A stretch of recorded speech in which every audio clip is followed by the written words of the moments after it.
Hey everyone, it's Heather from Sailor Sky Inspirations, and today I want to talk to you about setting boundaries. Setting boundaries, healthy boundaries, and saying no. So, to start off, I just want to say that this is just a video from my experiences. I am not a licensed professional or therapist. These are just my experiences that I'd like to share with you in hopes that maybe it could help someone out there. So, today we're going to be talking about setting boundaries. For me, for many years, I lacked healthy boundaries. So therefore, a lot of people took advantage of me not having boundaries and benefited from me not having boundaries. And in my case, I did a lot of people pleasing. And when confidence is low or self-esteem is low, people pleasing can be a huge problem. Being afraid that maybe you would hurt someone's feelings by saying no or not doing what someone wants you to do. It might upset them. It might make them not like you, whatever. But after doing a lot of work and self-healing, people-pleasing is not good. You must set boundaries with people because if you don't, you can be taken advantage of. Unfortunately, there are people out there who are very keen and sense when people have low self-esteem or low confidence with minimal boundaries. These people hone in on people that don't have boundaries and really can take advantage of them. Some people can even be emotional manipulators. It's important to learn what boundaries you have and don't have, and to gain the confidence and self-esteem to be able to recognize when these situations are happening. So lacking boundaries can happen in any area of life. It could happen at school, work, family relationships, romantic relationships. And if you're lacking boundaries in one area of life, more than likely you're probably lacking boundaries in all aspects of your life. So an example of lacking boundaries for me was when I first came out of college and I got my first real job. It was a job with shift work where all staff members of this department worked morning shift, afternoon shift, evening shift, and overnight shift. And I had just graduated college. I was young. This was my first real job. And I wanted to do well. And I came into this job and this group of individuals, and it really blew my mind that I'd never experienced adult bullies or this kind of like toxic work environment. So in this department, our manager created our schedule, and then we were free after the schedule came out to trade our shifts amongst each other. If we needed trades or if a shift didn't work out well, you could trade with your other coworkers. And there were set shifts for each staff member that you had to work, so many daylights, so many afternoons, so many night turn, etc.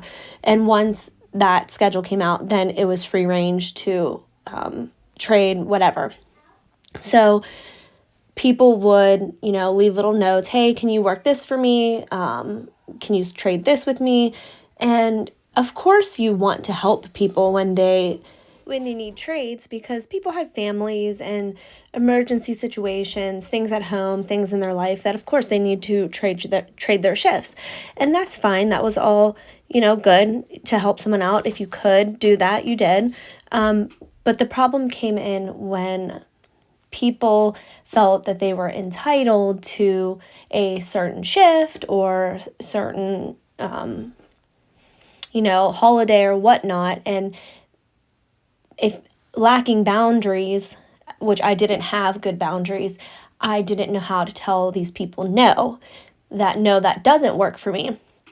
And over time, it became very apparent that these individuals thought lesser of people who maybe were on the lower end of the totem pole. They were younger, so it didn't matter, where you were ranked, that you should take these shifts, you should work these shifts just because you're low end of the totem pole, when in reality we were all given the shifts that we were supposed to work by our manager, and then you could change.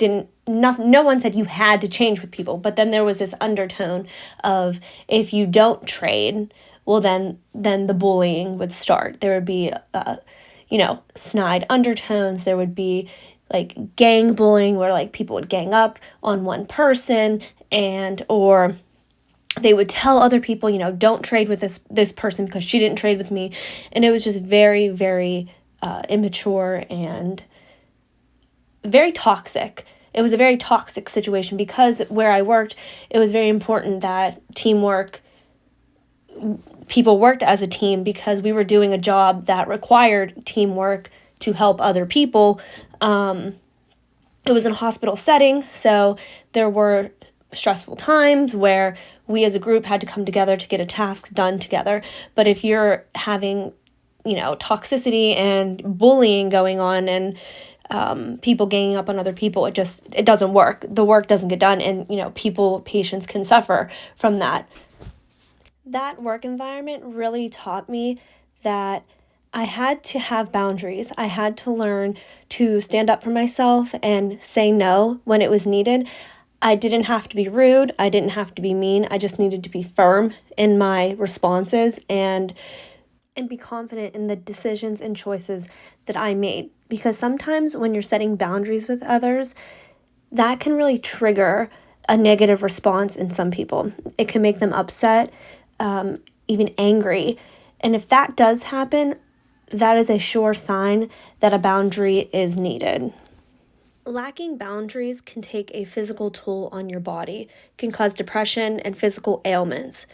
When you're not setting boundaries with people and you're constantly taking on other people's energy and not validating yourself, it can send you down a path of destruction. You can be isolated. You could have depression, not feeling good enough, lack of self-esteem, lack of confidence, because you're just not putting yourself first. So for me, when this was happening, I was learning this for the first time of how to set boundaries. And I did encounter negative responses when I would tell people no, or I would not bend over backwards for people because they wanted me to, or because it was expected of me. It was very hard to do because I had always been a people pleaser. I was never confident in myself to actually stand up for myself and know that, yes, my life is important too. My parents are important. My holidays are important. My doctor appointments are important. My family is important. I didn't have the courage to stand up and tell people that I matter and my family matters too, not just yours.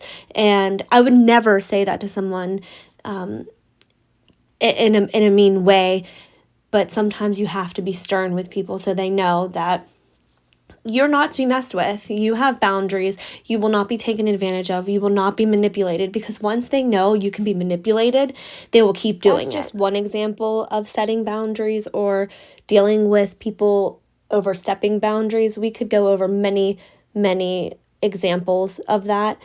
But learning to say no, setting the boundary, saying no, you're dealing with the backlash, because chances are you're going to have a backlash, and not giving in to the backlash.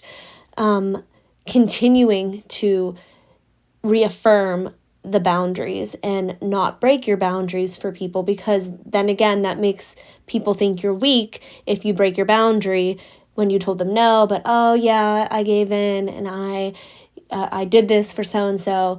You have to stand firm with your boundaries and not give in to them, because you need to let people know that you're not going to be taken advantage of. So this is just part one. I feel like I could talk a lot more about boundaries, setting boundaries, keeping boundaries.